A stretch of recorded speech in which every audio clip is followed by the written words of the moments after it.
అహం వృత్తి అనేటువంటిది మేలుకుంటే ఇంక రెండో పని ఉండదు. అన్నింటినీ కలవేసుకుని కలబోసుకుని అన్నింటినీ నెత్తిని పులుముకుని యుష్మదస్మత్ ప్రత్యయ గోచరయోహో విషయ విషయినోహో తమః ప్రకాశవత్ విరుద్ధ స్వభావయోహో. శంకరులు అంటారు, ఒక చీకటికి వెలుగుకి ముడి పెడితే ఎంత హాస్యాస్పదంగా ఉంటుందో అలాగనే అహం వృత్తి ఇదం వృత్తులన్నింటినీ నెత్తి మీద వేసుకుని లంపటాలు తగిలించుకుని బ్రతకడం అంతే హాస్యాస్పదంగా ఉంటుంది.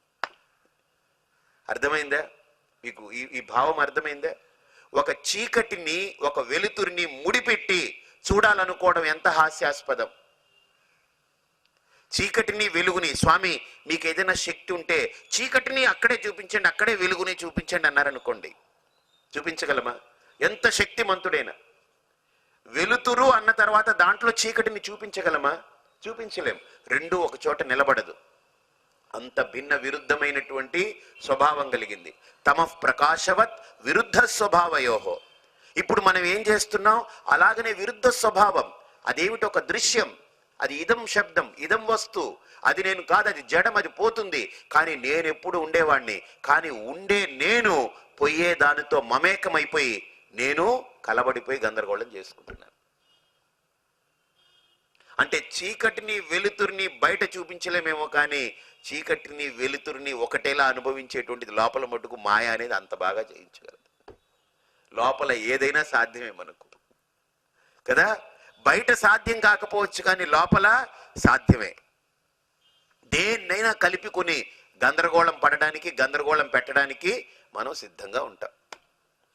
మనం గందరగోళం పడిపోవడానికి, ఇతరులని గందరగోళంలో పడేయడానికి we are ready with cup of coffee.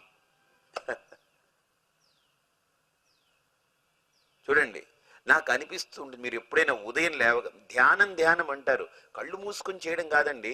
కళ్ళు తెరిచిపెట్టినా సరే మీరు ఉండవలసిన స్థితిలో ఉంటే అదే ధ్యానం. అది చూడండి, మీరు ఉదయం లేచిన తర్వాత ఒక్కసారి మీ లోపల అంతర్వీక్షణంలో ఒకసారి ఆ అస్మత్ ప్రత్యయం అనేటువంటిది లేచిన తర్వాత ఏం జరుగుతుందో ఒక్కసారి చూడండి.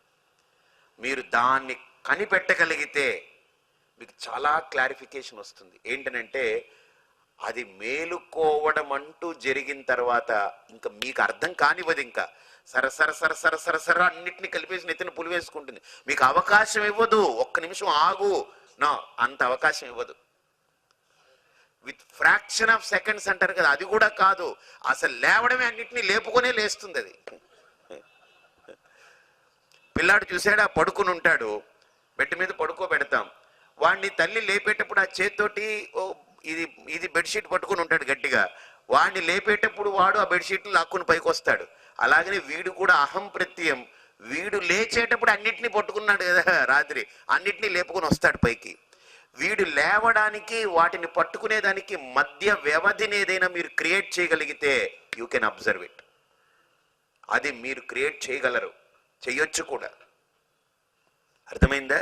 ఆ అస్మత్ ప్రత్యయం లేవడానికి వాటన్నిటిని వీడిని ఎత్తిన వేసుకుని కలుపుకుని గందరగోళం పడడానికి మధ్యలో మీరు కనుక కొద్దిగా అంతరం, కొద్దిగా గ్యాప్ క్రియేట్ చేయగలిగితే, కొద్దిగా టైమింగ్ కనుక ఇవ్వగలిగితే దెన్ మీకు అర్థమైపోతుంది. కానీ అది చాలా చాలా చాలా దీర్ఘంగా ఆలోచించగలిగితేనే అవుతుంది. చాలా సుదీర్ఘంగా ఆలోచించాలి, చాలా అంతరాంతరంగా ఆలోచించగలగాలి. ఇప్పుడు అట్లీస్ట్ నేను చెప్పిన గొడవ మీకేమైనా అర్థమైంది? ఇప్పుడు అట్లీస్ట్ ఇప్పటి వరకు నేను మొత్తుకునేది ఏమన్నా అర్థమైందా మీకు?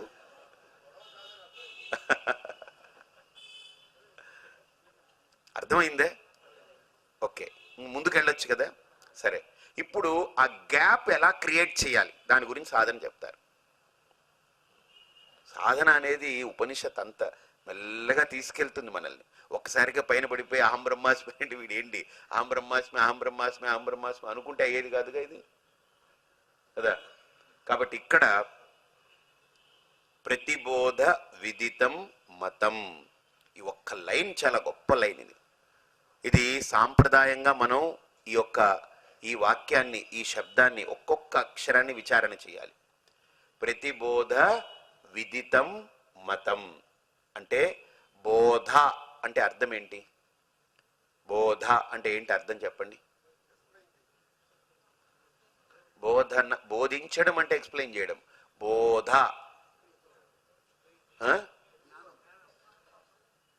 బోధ అంటే తెలివి అని అర్థం. బోధ అంటే ఏంటి? బోధపడిందా అంటే ఏంటి అర్థం? సమజయిందా? ఇక్కడ చెప్పాలంటే జర సమజయిందా మీకు? అదే బోధ.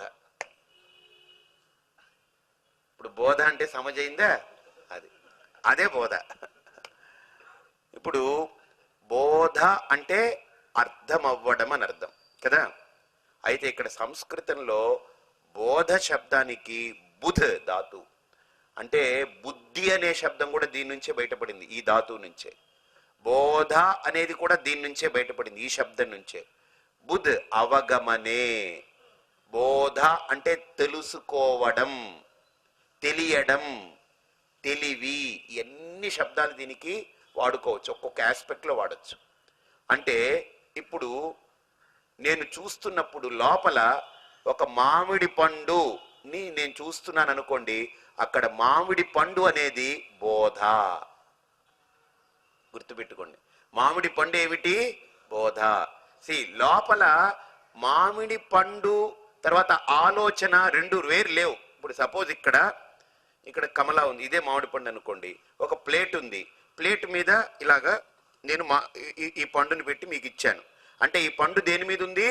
ప్లేట్ మీద ఆధారపడి ఉంది. అలాగనే లోపల పండు, మామిడి పండు అన్నప్పుడు మామిడి పండు దేని మీద ఆధారపడి ఉంది? ఒక వృత్తి మీద ఆధారపడి ఉంది అన్నారు. ఇప్పుడు ఇలాగనే ఆధారపడిందా? అంటే ఇలా ప్లేట్ లాగా ఉందా వృత్తి? ఎలా ఉంది చెప్పండి అక్కడ వృత్తి? చెప్పండి, ఇప్పుడు కరెక్ట్గా చెప్పాలి మీరు. అదే ఇప్పుడు ఆలోచన మీద, ఒక వృత్తి, ఒక తలంపు మీద మామిడి పండు ఆధారపడి ఉంది, అందుకని అక్కడ మనకు కనపడుతుంది. ఇప్పుడు తలంపు మీద ఆధారపడింది అంటే ప్లేటు మీద పండు పెట్టాను, అలాగనే తలంపు మీద మామిడి పండు ఉందా? అంటే తలంపు కింద ఉండి దాని మీద మామిడి పండు ఉందా? అది అక్కడ ఆధారం. అంటే గుర్తుపెట్టుకోండి, ఆధారము ఆధేయమని రెండు కనపడకుండా కలబడిపోయి ఉంది, సపరేట్ చేయలేం. మామిడి పండుని మామిడి పండు తలంపు నుంచి సపరేట్ చేయలేము. సపరేట్ చేసి తలంపుని వేరుగా చూడండి. ఇప్పుడు మామిడి పండు అన్నారు కదా, మామిడి పండు తీసేసి ప్యూర్ తలంపుని చూడండి, ఏముండదు, అక్కడ కనపడదు.